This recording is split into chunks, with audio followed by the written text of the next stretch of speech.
What is going on, everybody? Welcome into the Creed of Crypto podcast. I am Boi Crypto, and I have here with me, as always, my friend and co-host, Crypto Ewok.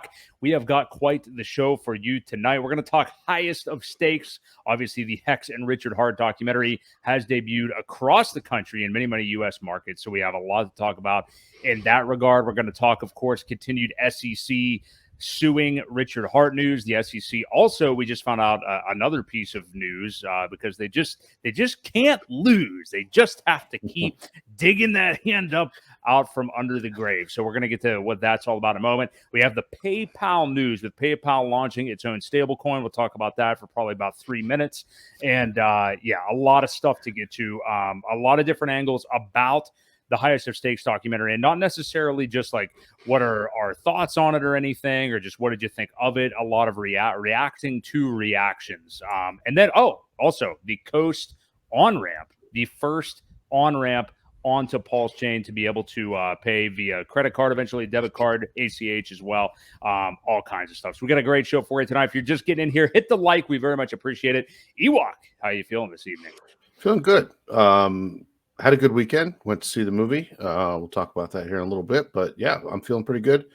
Have a little abscessed tooth going on. So if you hear a little lisp, that's what's going on. Are you sure that's all it is? Yeah. Because I've known you to have a lisp for, quite some time. No. It's just the tooth? Okay. Just the tooth. Okay. But we're good. We're good. We're ready to rock and roll. It's going to be a good show. Ready to rock. And real quick, we'll just kind of touch base with where we are at. And of course, everybody get active in the chat tonight. I want to hear everybody's thoughts because kind of crowdsourcing a lot of this information is what's really fun to talk about. I was watching Corey Geary and Money Talk with Dane a lot this week. I watched last night. Matty Allen and the crew was fantastic. All four of those guys. Briz. Some of his thoughts on the film compared to other people was really interesting. It's really interesting to gather everybody's thoughts on everything that's happening right now because there's just so much going on. And obviously the thumbnail, we're going to talk about these huge crypto influencers talking about HEX, whether it's extremely negatively like George from Cryptos R Us, who swears that Richard Hart is evil and it's a scam, even though he has no idea what he's talking about, or some of the other folks like BitBoy, regardless of what you think. And I'm talking a little bit more positive about the developments here so far. So we're going to get into that. And what does that mean for the HEX and a PulseChain prices as we get into this bull market? It's an interesting question. So BTC and ETH, the market has seen some bullish action in the last couple of days. I think BTC barely touched over 30K for a little bit. ETH is around 1850. Looking at the Pulse prices, haven't been extremely tied to this move over the last day or two anyway. But obviously with the SEC news, Pulse still down about 45% off the SAC rate. PulseX is down about 83% from the SAC rate. And then we have a combined HEX price of about 1.5 pennies between PulseChain and Ethereum right now. So, what do you make about, we're kind of seeing some consolidation with the PulseChain ecosystem here and really everything. With a greater crypto market, Bitcoin as well has kind of just been hovering in a certain range for so long now with a low level of volume that a lot of traders, swing traders, just people that are looking at the market are really suspecting some kind of violent move in one direction here soon. Will it be up? Will it be down? That's obviously the big question. But what do you make of the traditional crypto market? And then we'll talk about the PulseChain ecosystem here as well, Ewok. Yeah, I can totally see that violent move down. Traditionally, it usually does that right before, we get a little closer to the halvening. It usually does take a dip down before it starts to get bullish before the halvening. And that's in not till April. So, we've got several months before that, but everything I'm seeing, the one thing, everything I'm seeing kind of says that. So does it do the opposite again? Very rarely does it work like everybody's predicting, unfortunately. So it's going to be one of those, just have to wait and see what other black swan events come out before then. I'm sure there'll be something, maybe another SEC case. They're going after everybody. So who knows what they say or do next. But yeah, I can see another dip, down. I think some of our prices, because Pulse is kind of now shied away from the rest of the markets. I think,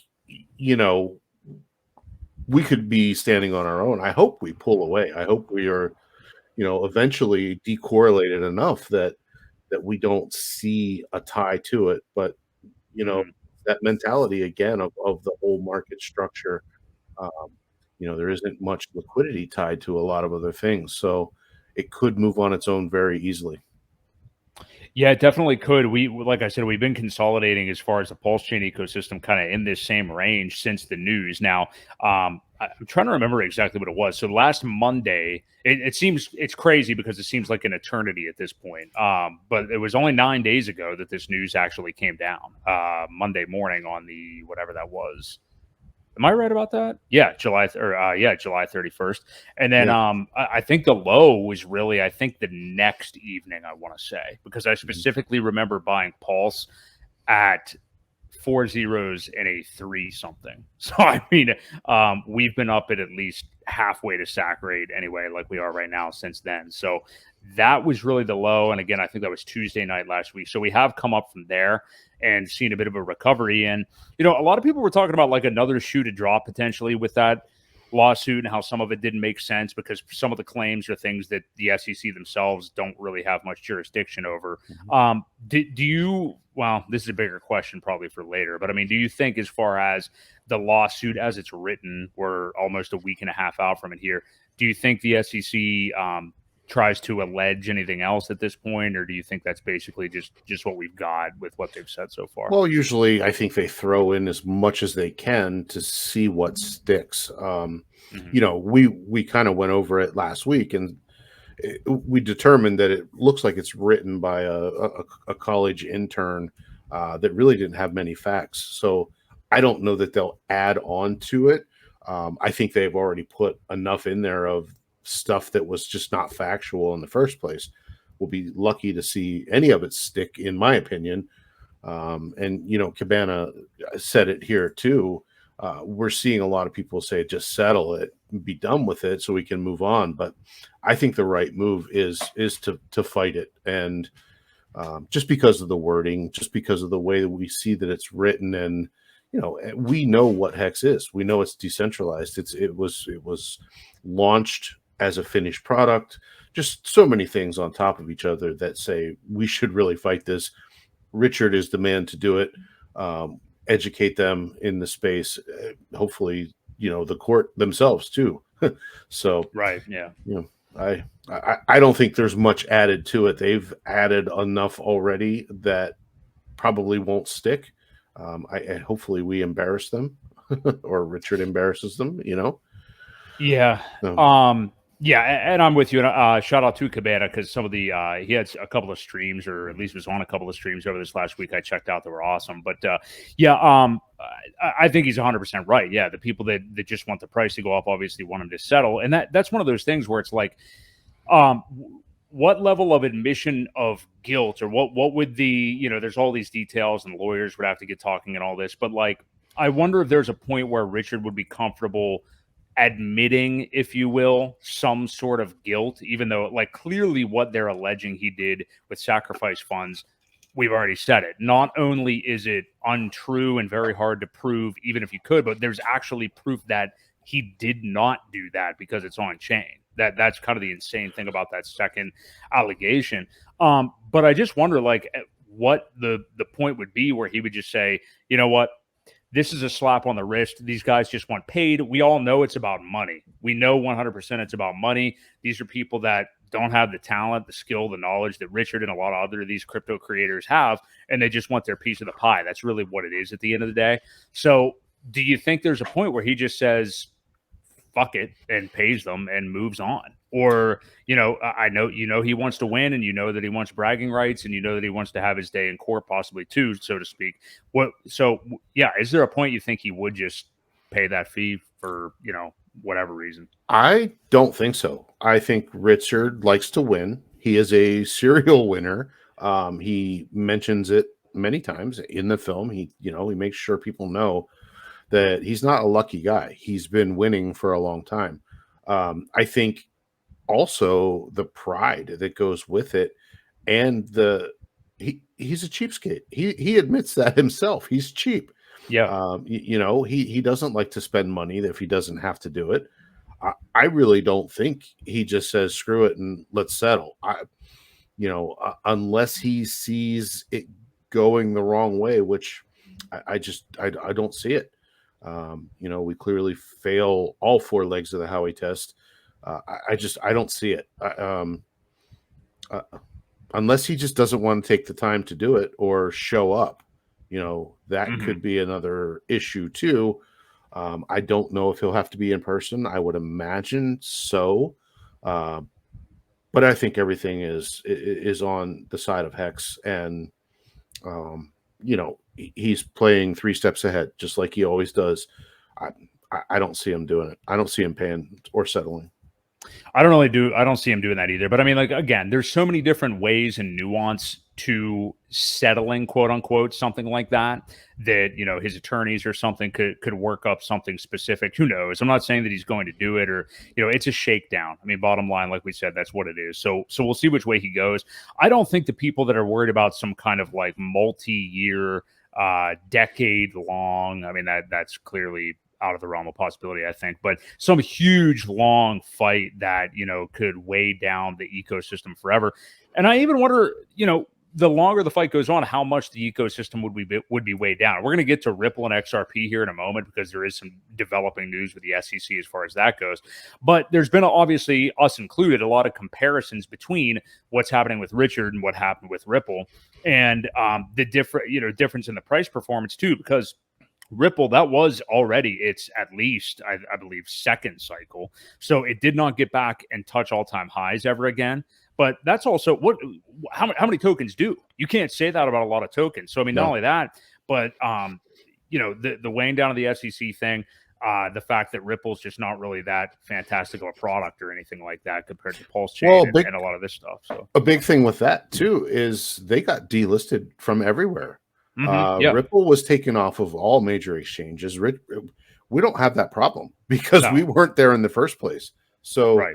If anything, it's taught people how to use DeFi correctly. We don't have the problem of the delisting. It's not going to really hurt. If anything, it helps educate some people on how to do it the right way. So, we don't have that issue of the delisting and I don't know that they ever got deranked. I don't think so.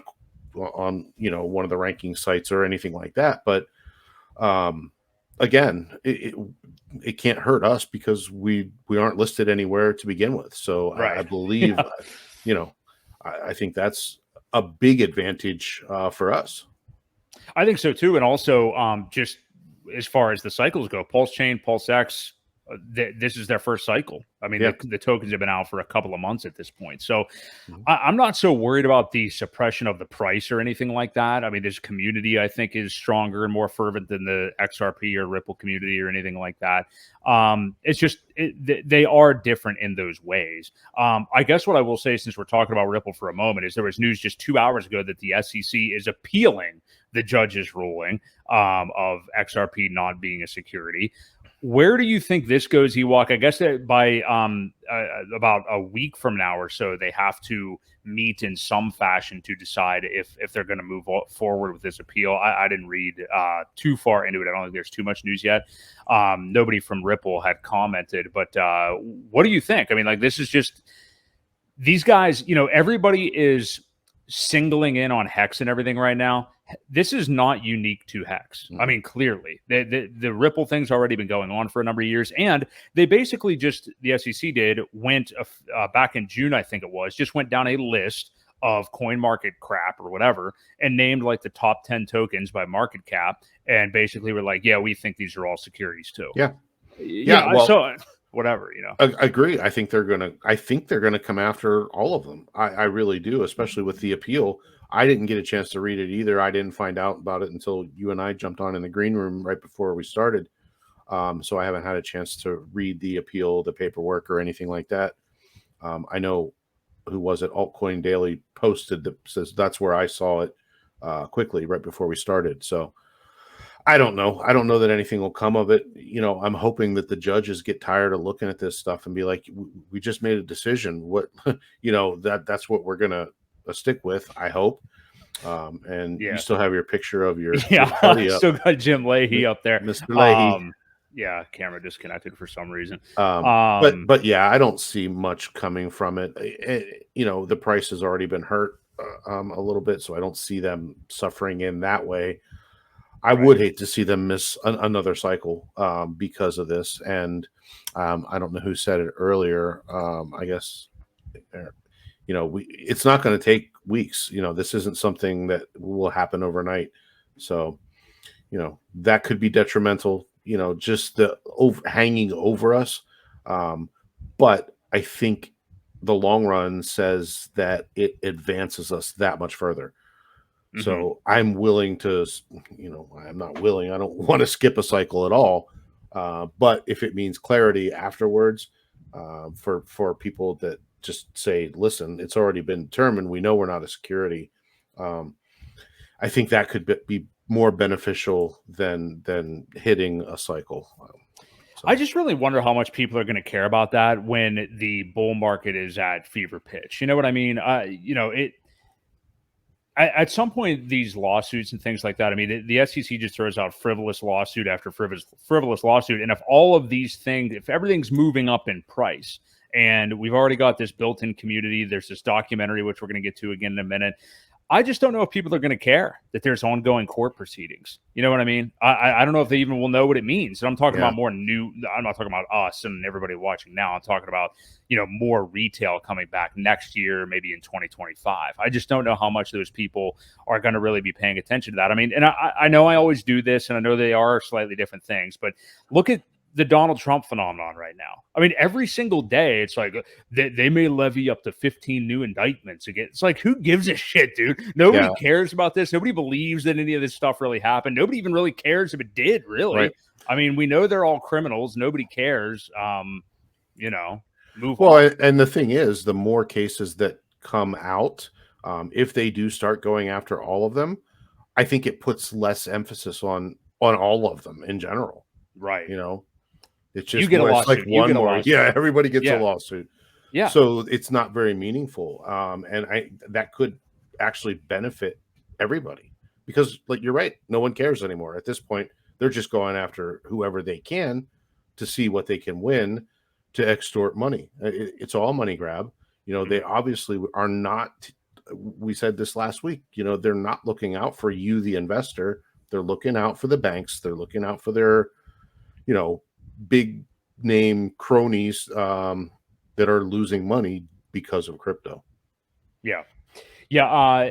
And that's totally true. I mean, like, so far it's been mainly Ripple and now Richard Hart, HEX that have been under fire here. But yeah, what happens when there are lawsuits levied against Polygon, Matic, Solana, Cardano? I mean, at that point, it would be like, okay, we're investing in this stuff. We don't really care what you guys have to say. So, yeah. So we'll obviously continually be talking about this and see, you know, what happens with the SEC, but pretty much everybody dislikes Gary Gensler. And, you know, there's actually legislation being introduced to remove him and totally reform the SEC. So we'll see where all that goes. Let's touch on the PayPal thing just real quick. So in case you did miss it, PayPal basically that has their own PayPal USD stable coin now coming. Stable coins are all the rage. That's going to be the big thing this cycle with a lot of these kind of like legacy entities, but it's built on Ethereum. USD stablecoin has an asset protection rule. This is really the bad part about this thing, which can actually wipe your balance in 2 transactions. So they basically can first freeze your balance and then just wipe it, essentially. Obviously, there's full KYC, censorship capabilities, all that stuff.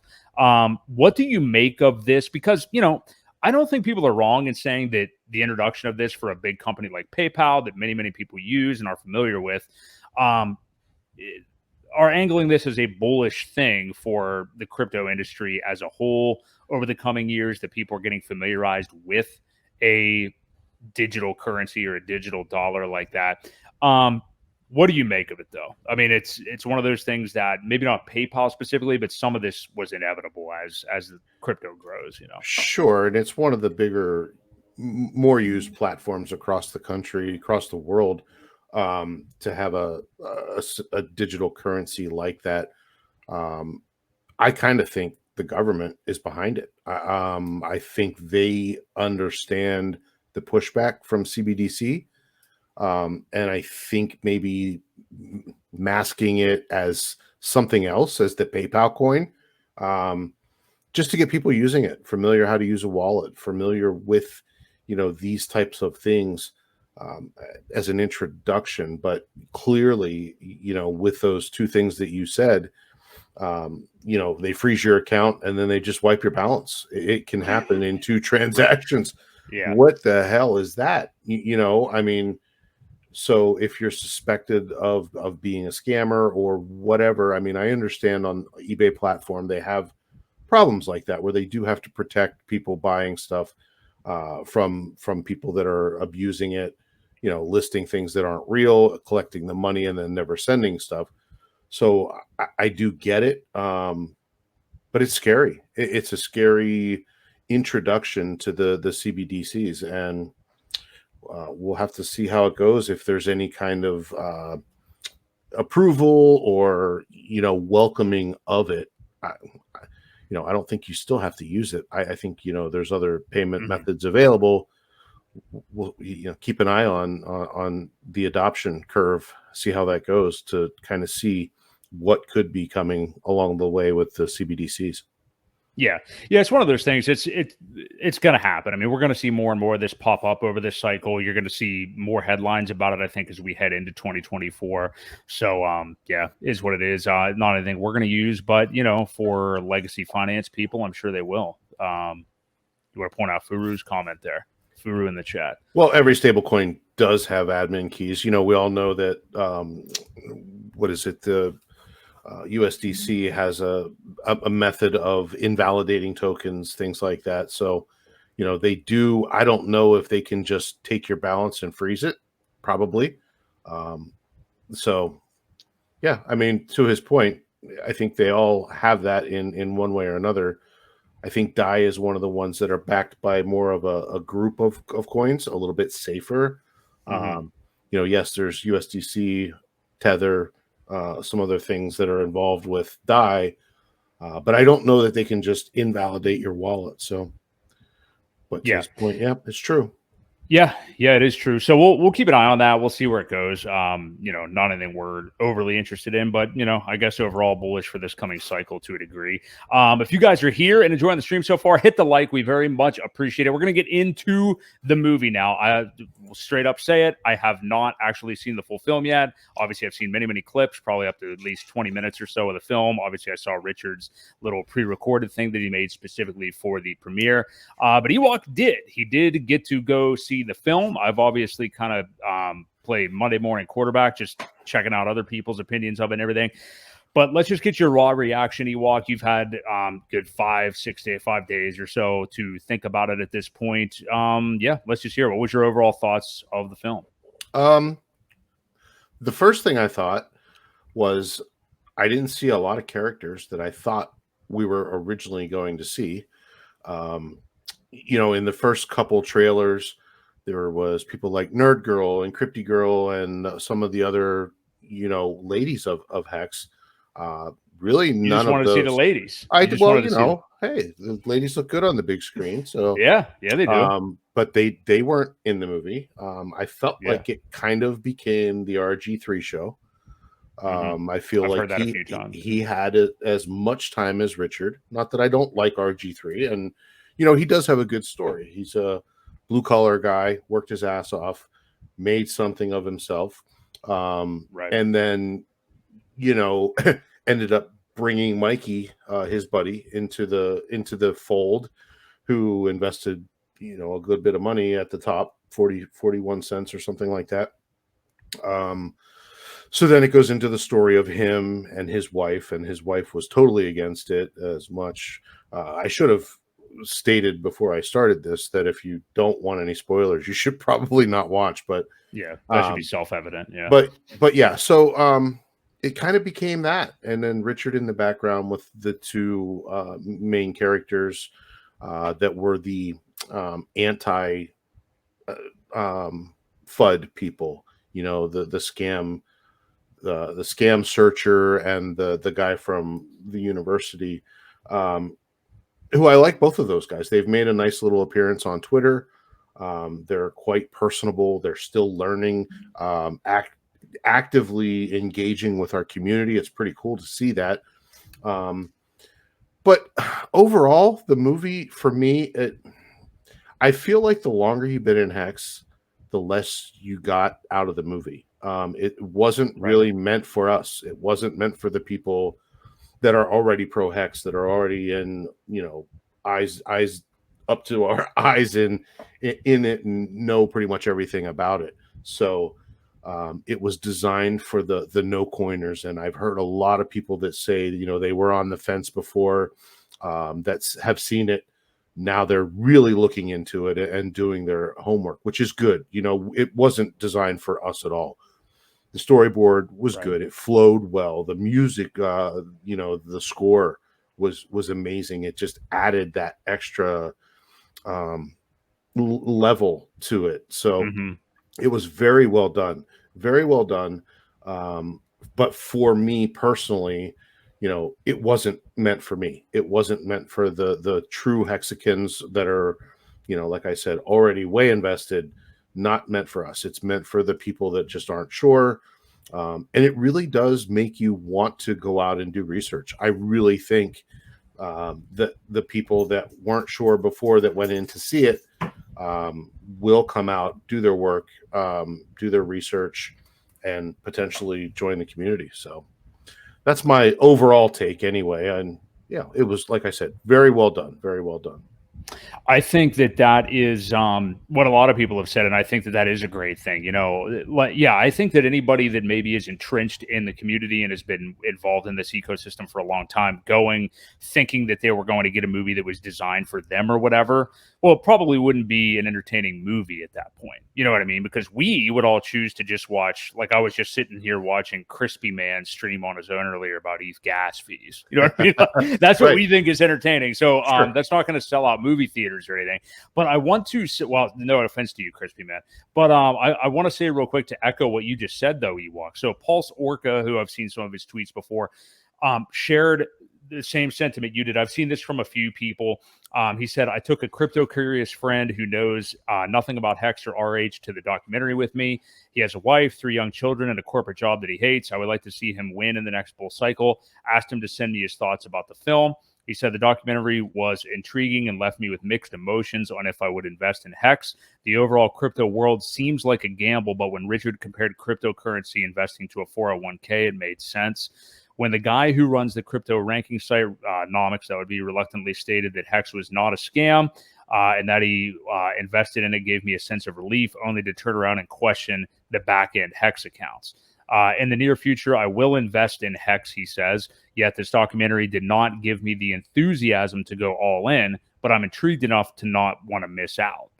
Which I think is, I was going to say that makes a lot of sense. Yeah. He said, P.S. Richard Hart is a brilliant man, but he's not God. Upon my investment, I will not identify as a Hexican. I totally understand that point of view too, and I'm always reluctant to ever do that myself. I mean, somebody I was watching in the last couple of days, probably Matty Allen and all those guys last night, the cult aspect of it, I don't even care if it's really a positive thing if you want to find out what bandwagon to get on in crypto, quite frankly. But you don't have to be a quote unquote Hexican. You don't have to act in the same ways that everybody else does and stuff. And I know there are things that people are going to think are cringy, but that's also not everybody in the space. I mean, there are plenty of people in this space. The number one person that always comes to my mind is Gary funding Jim that are, professional long-term finance people that have been around the block. And I think as this ecosystem develops with like an L1 and a DEX and all this stuff now this film's out and all these big influencers talking about Hex, I think you'll see the diversity in that direction of this ecosystem. What do you think about that? Well, so another thing that pops up is the cult mentality, and that is also talked about quite a bit in the in the film. And when people say I don't want to be associated or referred to as a Hexican, I think that's why they're afraid. They're afraid they don't want to become part of the cult. So there's that, and I think the dude from Nami's Clay, Yeah. Also said, to answer one of his questions, the final, they asked him a couple questions, kind of like, speed round questions. Is Hex a scam? No. Is Richard a scammer? And he said no. Is Hex a cult? Yes, that was his answer. Yes. Right. So I think that's part of the reason why people have that mentality toward it. They just don't want to be affiliated with a cult or whatever it may be. And while some of the things that happen in this community are cult like, I look at it as more of a just a, we're so powerful about what we have. Um, you know, People are just fanatics, and there are so many intelligent people in this community that make it, you know, provable. I guess it's, trying to find the words to say how I want to say it, but it's provable that what we're doing here is not a scam. I mean, clearly, there everything's done. It's a finished product. There is no scam. We do have to trust Richard, right? We do have to trust, or the OA, I should say. But the OA was designed to be able to fluctuate the APY. That's why it's there, for no other reason. So that is the trust part of this trustless system, if you want to say it that way. But yeah, there's just like I said, the community comes off as cultish, but we're all in this pretty deep, so they stand by their convicted, on the products that we have, and rightfully so. Well, to defend the cultish behavior a little bit, and again, I'm not even saying it's a bad thing or anything like that. But I think what some people that maybe outsiders are realizing, because you've taken this journey, Ewok, I've taken this journey, and I imagine everybody that's watching us right now have taken this journey. If you've been in crypto, I mean, everybody's gotten wrecked in some form. I mean, everybody for some period of time, so, whether it is some kind of time capitulation, price capitulation, getting in something that actually was a scam, the previous cycle, like 2017, which many people did, a lot more than are now. You have seen the real dark side of crypto. So when you do see a guy like Richard Hart come along that speaks to all the truths of what cryptocurrency is actually all about and creates something like HEX, and then now PulseChain, PulseX, and everything else, and then provides all this free information about the subject over and over and over again, that's kind of how you get people addicted to a guy like that. Because, a lot of these people that are critical of it are number one, are already just like Bitcoin maxis, or they're new to crypto. So Right. to them, everything seems like a scam. And he's got to be king scammer because of the Louis Vuitton and the clown dressing and all that stuff. But that's what I think it is. Everybody has gotten wrecked by actual scams in past cycles. So to them, this whole industry is already odd. You know what I mean? Sure. Just like people like John McAfee, like pioneers like that of the past and things. There's personalities that are very eccentric in this space. That's just the way. Like, look at Vitalik Buterin. There's just, and that's a creator of Ethereum. That's borderline a there might as well be an Ethereum ETF. There probably will be the next cycle. So yeah, I'm just saying that I think the reason you see that reaction to Richard is because of how badly people have been down in the past, and then you see somebody come along like that. So that's what I was going to defend that. Yeah, and there's a lot of like I said, the Bitcoin maxis out there, the people that don't want to give it a chance. They just parrot what they've heard somebody else say. And some of these big influencers that were even on the thumbnail tonight, they still say it. Right. As far as I'm concerned, even people talking badly about it is still good advertisement, especially with the things that we've got going on now. And another reason why I want Richard to fight the SEC case, because if we can put that behind us, that eliminates 95% of the problems. And then again, we're just back to that, having to trust Richard, having to trust the OA. And that's it, Yeah, I agree 100%. A second part to that question about like some of the people that were turned off, and even again, I thought the best point of that post by Pulse Orca was that his friend said that, yeah, he doesn't want to go all in. He shouldn't necessarily want to go all in. If you go No, to a film like that and have one reference point of a friend, and then you decide I'm going to put my entire net worth into this, that's kind of weird. You know what well, I you're mean? asking for trouble, right? Yeah, I mean, so I totally understand that. I like the way he put it, and that's the kind of good measured investor that you want, really. Yeah. But about the Access Alive said this the other day, and I think Corey Geary's chat. He said it is a wake up call for some of us, maybe to find out how to change the messaging. For some of the people that do get turned off by some of I'll just say the subset of HEX investors that may have been shown in the film that seemed like dumb lottery ticket winners and stuff like that. I do think it would be better for some of us, like we do every week when we do this show, and like Johnny, Furu, some of the guys in the chat, that not to say you guys are two peas in a pod or anything like that, but change the messaging a little bit. I don't want to say like to a more professional style. I don't really know how to say it, but just change the messaging from this whack job cheerleader mentality to somebody that's a little bit more thoughtful. And I guess like for me, it's weird to say because I'm already seeing that. I think people just aren't looking. I mean, like all of the prominent channels, most of them, I should say, are that. I think I don't think they are strange. Maybe it's more so like the Twitter behavior or maybe like flexes during the bull market, but I Yeah. mainly do see people that have their heads on straight. But I think we should be more conscious about our messaging, more so in these stupid little Twitter battles that happen. Sure. Well, Twitter's a toxic playground, so you have to keep that in mind. I don't think people act like that. In fact, I see things on Twitter, and then when I see Hexicans together, the people that are beefing on Twitter are laughing and joking and shaking hands. So it is a very toxic thing to get yourself sucked into. I don't like it.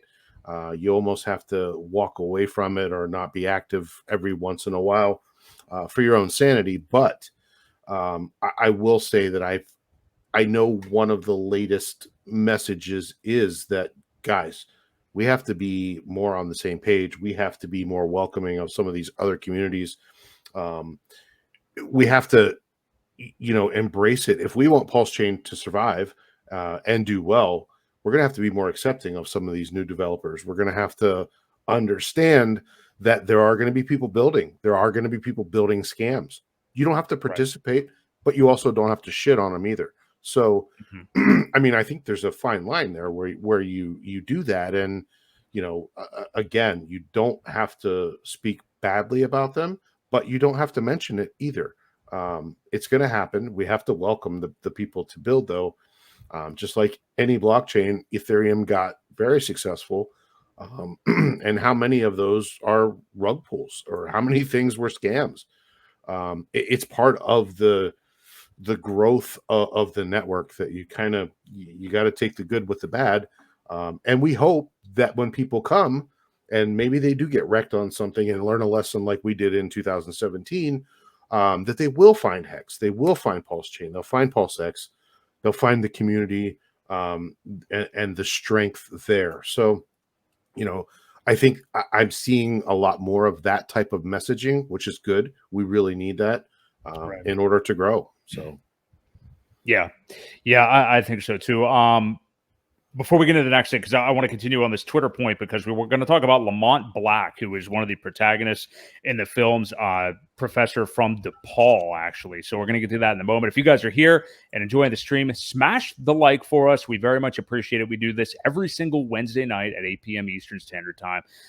But Lamont Black has been awesome on Twitter. And admittedly, I haven't seen the film, so I didn't see everything that he said and everything that he did in the film. But you can help us with that a little bit, Ewok. But I have loved what we've been seeing from him this last week on Twitter. He is actively engaging big time with a lot of the HEX community. And Matty Allen was pointing out last night, he's kind of using the very professorial Socratic method, just kind of asking further questions to create further questions and ultimately answers from HEX users and stuff like that. And I think it's, you know, it's clearly kind of a fact-finding mission of his own too. Sure. I mean, I think he's learning things too, but he's also asking questions of people in the community to learn it. And he's engaging everybody. I think he's doing some awesome stuff. And tomorrow, I'm super excited about this. I believe it's tomorrow. Crypto Heartbeat, his channel, is going to interview him. Yeah, so I did see that. Yeah, I'm really looking forward to that. So what do you make of his role in the film, as well as, and I'm forgetting her name, but his co-professor from DePaul? What did you make of their roles in the film, and what do you think about what Lamont is doing on Twitter right now? Well, I think they were necessary. I think they were the take a step back. Let's question it. Let's look at this from all angles. Try to ask the right questions. And he, like I said, it's genuine because he's still doing it. He's still asking questions. And everything that I've seen from the community has been quite respectable when he asks the questions. I think people know that he's not trolling. And I think a lot of the nasty responses that you end up seeing on Twitter are people who are trolling, engagement farming, whatever it may be. But the role of those two, I think her name was Kelly. The role was quite important, and there was a scene there where Lamont and Kelly sit down with Richard, and you know, they're talking about the different questions, and that's where the whole thing comes up.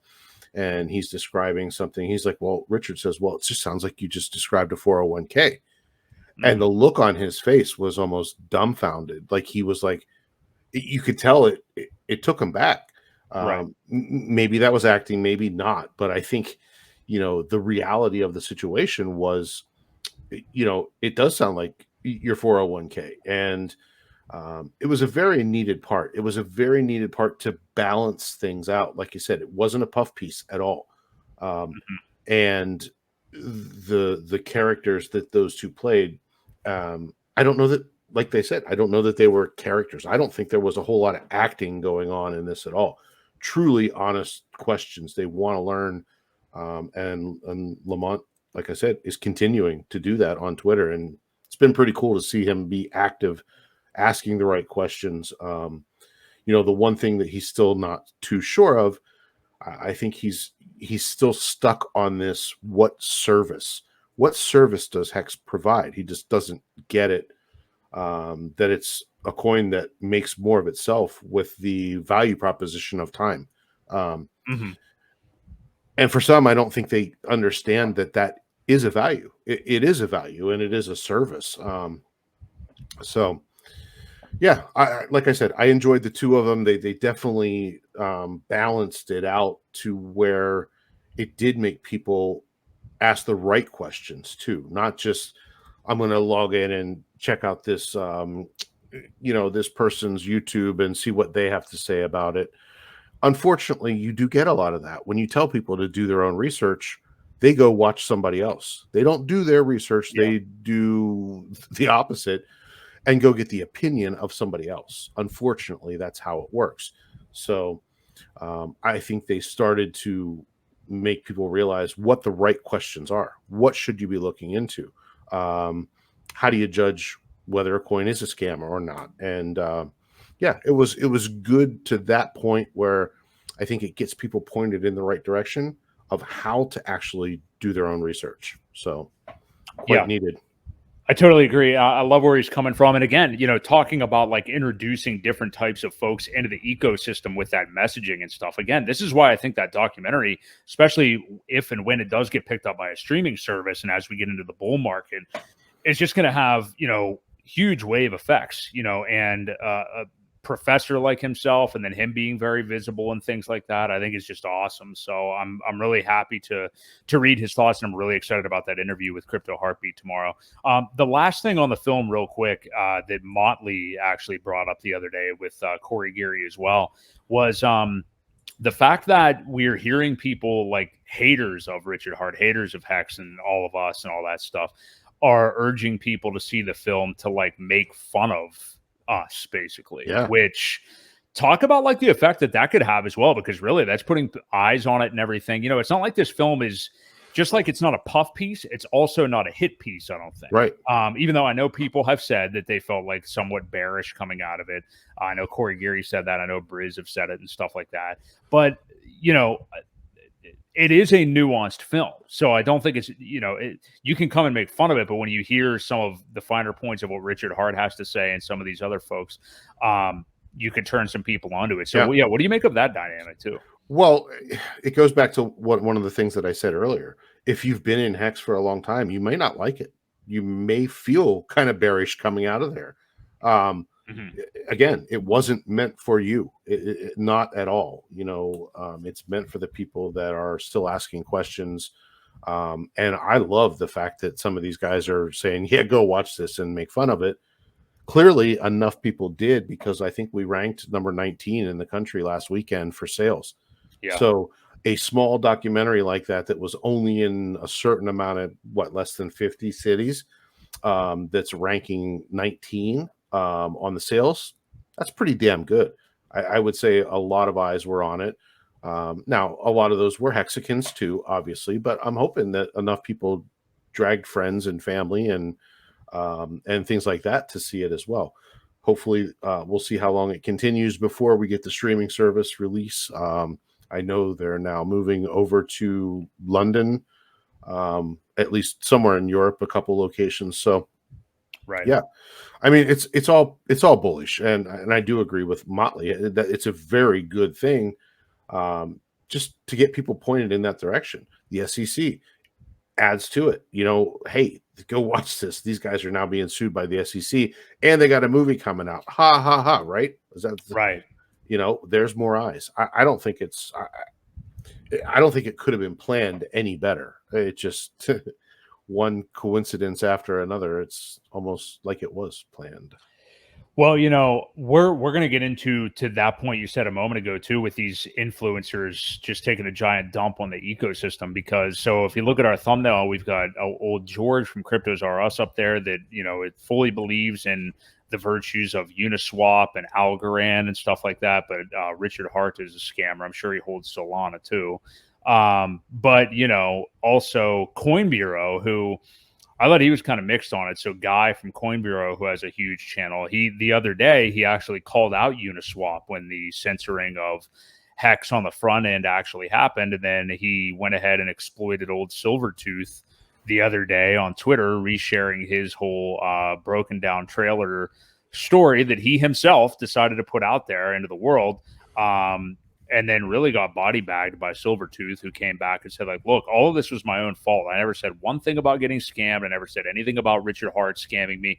I could have had mad profits. I never sold, you know, and he just recounted his own bad decisions. So kudos to him for, frankly, kudos to him for putting all of that personal info out there, because that's brave of someone to do. I mean, even his original post with the broken down trailer and everything. I mean, like, that takes balls to put that out there. And then you have Coin Bureau taking advantage of it, I think, frankly, and angling a story the way he wants it to be, which really made me lose respect for him, frankly.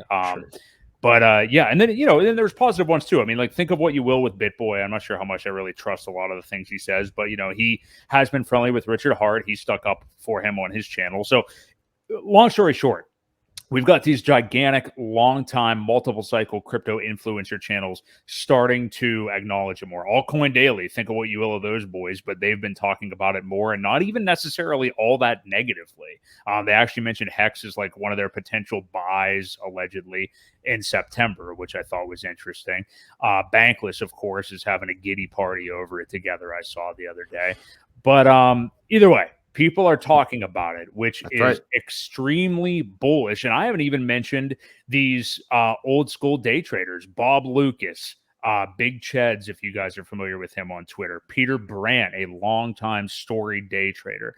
For some reason, all these guys is just coalescing right now. All three of them are just, and again, it's kind of incestual, I guess. They all kind of follow each other and talk about shit all the time, but they're all having an opinion on HEX right now. All of them's tweeted about HEX in the last week. And I think Richard before coined the phrase concern troll Bob Lucas was a concerned troll when it came to HEX this past week, saying, I really do feel for the HEX investors. You go through a lot of, and talk like Uncle Bob and everything. But and Peter Brandt earlier today, I saw me retweeted retweeted or re-X'd or whatever, and then I went to Peter Brandt's account.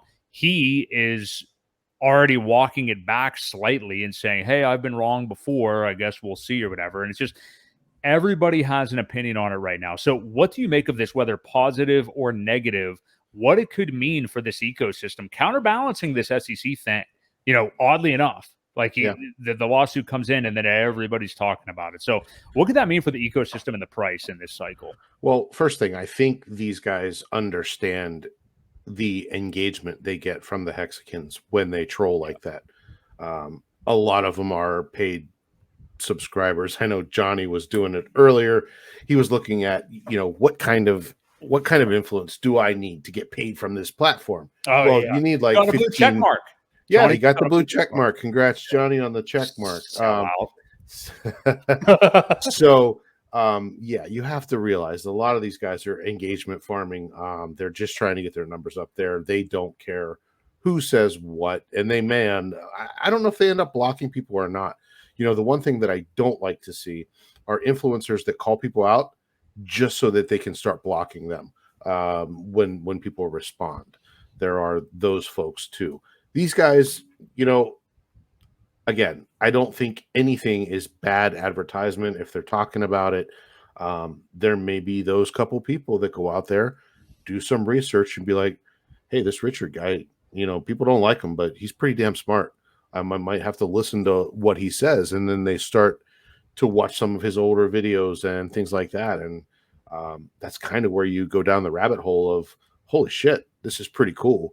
He's really looking out for people. These guys just don't get it. So there's always going to be those people that come from that kind of banter online. So I don't mind it at all. Just more eyes. That's all. That's what we need. We need more eyes. This system will not work if it's just us sitting around kumbaya, Yeah. And I think it also, people are smart enough to deduce. I mean, think about it. The people following these guys on Twitter I'm focusing on, these are day traders. This is like, they don't even have, I guess Bob Lucas probably does, but they don't even have like significant long investments even in Bitcoin, let alone Ethereum. I mean, like, no. Maybe a little bit, but it's, not a huge part of their overall wealth or anything. They're swing traders, right? They don't. Yeah. So I'm just wondering, like, some of their followers who are more interested in that is like, why are these guys talking about HEX? Like, what is HEX? What are they talking about? Because if they follow Cheds, they likely follow Bob Lucas, and if they follow him, they likely follow Peter Brandt. So it's just kind of like, why are you guys talking about this? And a certain percentage of that audience is going to start to look into this. And, what it is for anybody that is bothered by it, I'm not saying anybody necessarily is, but when you see, I'm not saying that those are dumb men. I definitely don't think they are. I respect all of them for what it is they do and have found skill at. But the bottom line is, it may just not be for them. They are at a point in their life where they have attained whatever level of wealth that they're happy with attaining. They don't need to look any further than that. And I frankly don't think any of them understand what happens in crypto cycles when you just hold. I just don't think they really understand that. And they don't need to take the risk. So delayed gratification isn't for everyone. It's just not. Mm-hmm. Sorry, I cut you off there, but it's just not. It's not for everybody. And those guys are maybe perfect examples of it's okay. It's not for you. Great. Yeah. So sorry, continue. I didn't. And then as far as the YouTube guys, it's like, I heard somebody say the phrase the other day, like, this is when conversations start to change. And I think we are going to see that. Now, what you are going to see, and kudos, like I said, Peter Brandt earlier, who went back to HEX again today, just a few days after he talked about it, like I said, a few days ago, and admitted, hey, I could be wrong or whatever in the long run. Most of these guys will not do that. We've talked about that before. Bob Lucas will not do that. George from Cryptos R Us definitely doesn't seem like he would do it. Coin Bureau will not do it. They are going to take a dump on this, make assumptions, twist stories to fit their narrative and things like that. Mm-hmm. And then if HEX does 100x from here, same with the PulseChain ecosystem and everything with that they don't even seem to be aware of, frankly, they just won't talk about it. It Right. just won't ever be talked about again. And then whenever there's an opportunity to take a crap on it again, they'll do that, Sure. and it's just, I think it's unfair to the viewers. Like, I'm not worried about whether it's unfair to us or the RH ecosystem. I think it just shows, what is your channel really worth? What are you really trying to do? Because I'll tell you right now, Coin Bureau, not that he cares what I have to say, and I commented on his thread the other day, has plenty of videos where he was shilling his referral link to FTX all last cycle, as Yep. many other people had as well. So it's like, if that's what you want your legacy to be and you're all right with that, okay. But I wouldn't be happy with it. Well, and people need to know that, Mm. that's the thing that we need to point out in a, somewhat safe way. Not safe, but we don't have to bash somebody to mention, hey, these guys also, this is how they get paid. They lead you to slaughter. It's a pretty good defense for a lot of the people that talk crap about Hex, because every one of them have a referral link that has sent you to get slaughtered somewhere, whether Right. it be trading, whether it just be FTX or Celsius or Luna or 3 Hours Capital, any of those things that went down. A lot of guys that have talked badly about Hex have gotten paid for all of those. So, Mhm. I just want to make people well aware of being careful who you're listening to. Um, there's there's nothing in it for us, right? I mean, we're not shilling reference links. Yeah. We're not doing anything like that, and many of the hexagons aren't either. They Right. want people to learn the right way, true DeFi, the things that really matter. No admin keys, locked consensus code, things like that. Um, so yeah, again, it just makes you want to realize that you have to pay attention, see what people have done in their past. You'll know where they're probably going to lead you in the future. That's the great thing, like you just said about this ecosystem, and Matty Allen said it on their stream last night, is like there's all these organic streamers that just kind of pop up that just like to do it, like to talk about it, and have a passion for this ecosystem. It's not all these people here trying to sell something or anything like that. It's just purely for the love of the ecosystem, Yeah. love of the stuff that Richard's created and everything, and of true DeFi and true crypto. So, Yeah. yeah, And the just go. community's awesome. I mean, Yeah. I've met a lot of these guys, and they're all super genuine, smart dudes that I would have love to have a beer with, or I did have beers with. So, and it's not just, it's not, they're cool people. So the community is the biggest part of this whole thing. Once you realize how many down to earth, cool people there are. Definitely. Yeah. If you guys are here and enjoying the stream, hit the like. We very much appreciate it. We're going to wrap up with this topic, which is, in the news of the last week. Unfortunately, it's been lost a little bit because this has been one of the great pieces of news to come out. Shout out Crypto Coffee for making, as he always seems to do, whether it was the first or the best or whatever, instructional video on how to use the new Coast on-ramp to PulseChain. So we've been excited about this thing for quite some time. The easiest way to get into the ecosystem.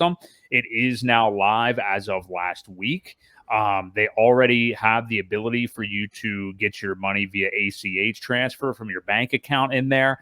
At the moment, I believe it's still taking a couple of days to get over, but as they get their, whatever it is, anti-fraud Liquidity. stuff. Yeah. Well, yeah, maybe that too, but I think it's also some other stuff on the back end. It'll be more like when you transfer into Coinbase and be somewhat instantaneous, Right. Gotcha. which isn't always, but yeah, and then they didn't have the credit cards or debit card stuff sorted out yet, but that should be coming soon as well, which I'm excited about. I know we have both looked at it a little bit, Ewok. I think you probably have even a little bit more than myself.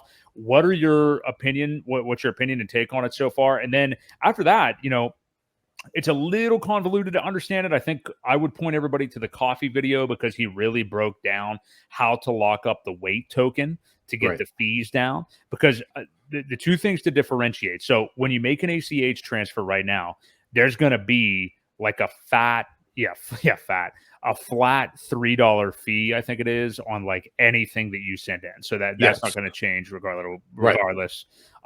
But then there is going to be a percentage fee whenever you actually mint your stable coin, which is the CST token. That's Right. the stable coin from Coin. Coast. So Yep. yeah, anyway, I'll let you take it away. Yeah, no. So we had talked about this last week and we weren't sure. I know at one point, because you got the copy of your weight tokens on PulseChain. So, they were distributed on Ethereum whenever PulseChain went live, and then you got the copy on PulseChain. If you lock up, I forget, the first level is 1,000. You get like 1% off, down to 3. If you lock up 50,000, I think you get another percentage. And then if you lock up 100,000, which we looked not long ago, I think it was only 50 or $60 to do that. But it is on the PulseChain. So you want to be connected to the PulseChain network in order to lock up the tokens. To save the percentage, it takes you from 4% down to 1%. And if you're going to use it a lot, it's going to pay for itself, especially at these prices. So, excuse me. I think it's definitely worthwhile. I have not sent anything over because it's giving me a hard time trying to enter my information. For some reason, it's grayed out. I can't get my, obviously it is KYC. You do have to do that. But for me, it's graying it out. It's not allowing me to enter my information. So I'm still working on that. We'll get it squared away. Also, liquidity is going to take a little while because the Coast token is probably going to be a direct pair with a lot of things. So that's going to take a while to build up. And I know they were asking people that have the ability to provide some liquidity, whether it be, even if you want to play it safe, from Coast to DAI would be a good provider of liquidity. You could switch for that and pretty much just make fees, right? I mean, it's $1 for $1. You end up making fees for people that are trading into that. Eventually there will be HEX CST pairs and Pulse CST pairs, things like that. So that takes a little bit of time for people to get into the system and get some money injected into it. But yeah, pretty exciting. The first stable coin on PulseChain natively, very exciting. So good things to come. Those guys have done great work. But again, take a look into at least getting some of those weight tokens if you weren't lucky enough to mint them before. Like I said, $60 could save you down the road. If you're going to use it a lot, it would pay for itself in the fees that you're going to save from 4% down to 1%. So keep that in mind.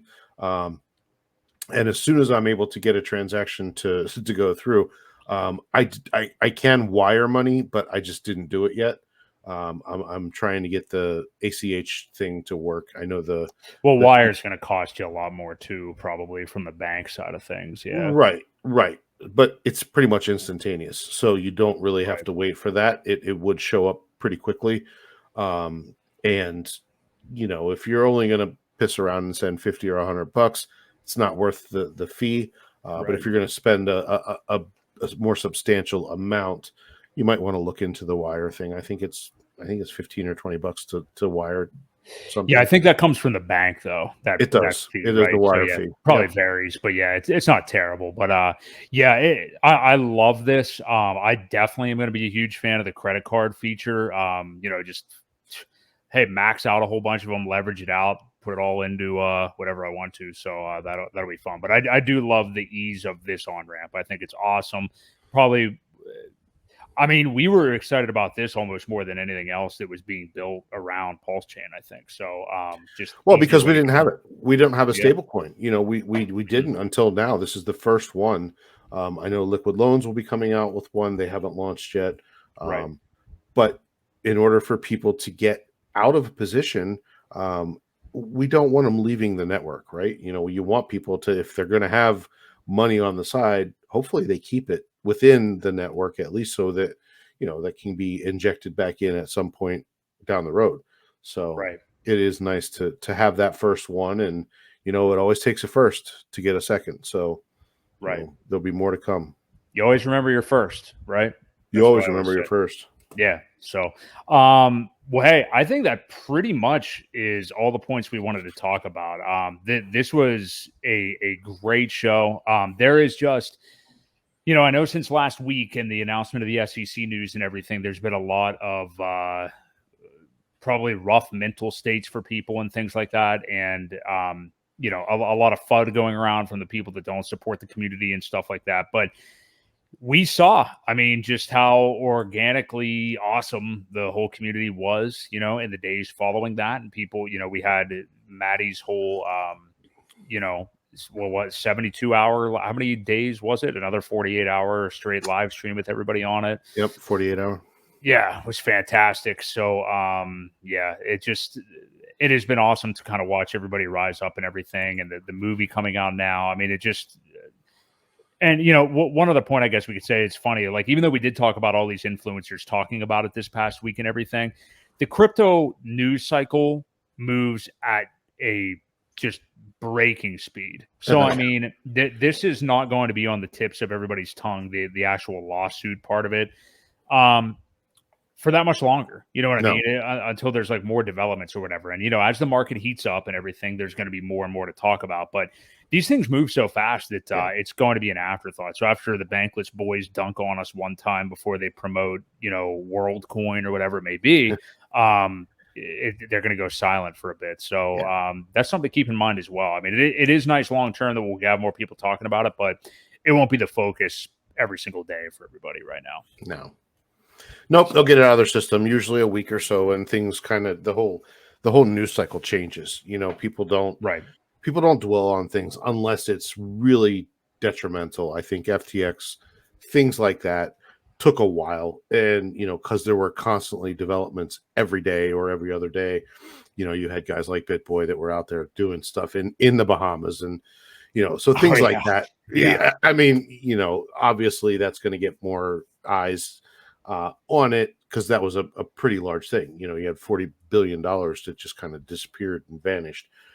So yes, little things like this, hang in there, because it will be out of the news cycle within a week. We've already passed a week since it kind of came out. I think with the movie, more people are talking about it a little bit. So it'll be delayed, but within 2 weeks, I don't see much happening with that until we get more news. When's the case start, things like that. So it's all good. Hey, maybe we'll get a BitBoy trip to Finland or something like that. Maybe. That'd be interesting. Yeah, that'd be a fun episode. Yeah. See the boys hang out again. Yeah. Well, hey, I just want to say thanks to everybody in the chat the last few weeks. We've got a lot more traffic on the channel. Thank you to everybody who had retweeted or shared the show. We very much appreciate it. We've been doing it now for, believe it or not, almost 2 years, not in stream form the entire time. But ever since we, kind of became more consistent, I don't know, a year ago or something like that, it's really gotten a lot better. So we thank everybody for stopping in here tonight. Hit the like on your way out. Subscribe to the channel. We appreciate it. We do this every single Wednesday night at 8 p.m. Eastern Standard Time. So for my friend Crypto Ewok, this has been Boi Crypto, and we'll catch you guys next week right here on the Creed of Crypto podcast.